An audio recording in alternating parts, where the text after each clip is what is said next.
కానీ ప్రజలు కానీ విఘ్నులు కానీ ఆలోచించాలని మేము కోరేది ఏంటంటే కల్వకుర్తి ఎత్తిపోతల పథకాన్ని శ్రీశైలం యొక్క అట్టడుగు భాగాన 802 అడుగుల లోతులో పెట్టినాం.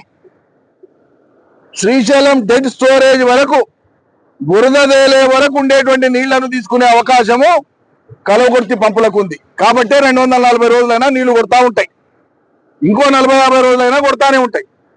డెడ్ స్టోరేజ్ మినహాయించి మిగతా మన మంచినీటి అవసరాలు మినహాయించి మిగతా మొత్తం తీసుకోవచ్చు. అందుకోసమే పాలమూరు రంగారెడ్డి యొక్క పంపులను కూడా ఈ 802-804 అడుగుల దగ్గరనే పెట్టడం జరిగింది. కల్వకుర్తి పంపులు ఎక్కడున్నాయో దాని పక్కనే ఒక 1/2 కిలోమీటర్ దూరంలో పాలమూరు రంగారెడ్డి పంపులను పెట్టడం జరిగింది. ఎందుకు?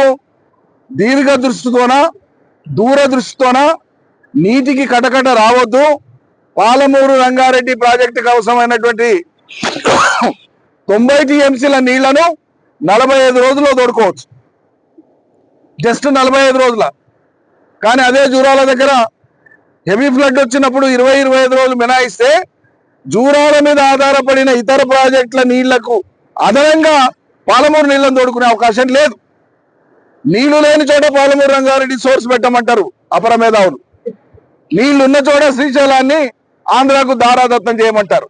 అందుకోసమే 240 రోజులైనా కూడా పాలమూరు లిఫ్ట్ ఇరిగేషన్ స్కీమ్ కి ఎక్కడైతే సోర్స్ ఉందో అక్కడి నుంచి కల్వకుర్తి లిఫ్ట్ ఇవాళ నడుస్తా ఉంది. పాలమూరు అక్కడైతేనే విజయవంతం అవుతుంది అనడానికి ఇంతకు మించిన నిదర్శనం లేదు.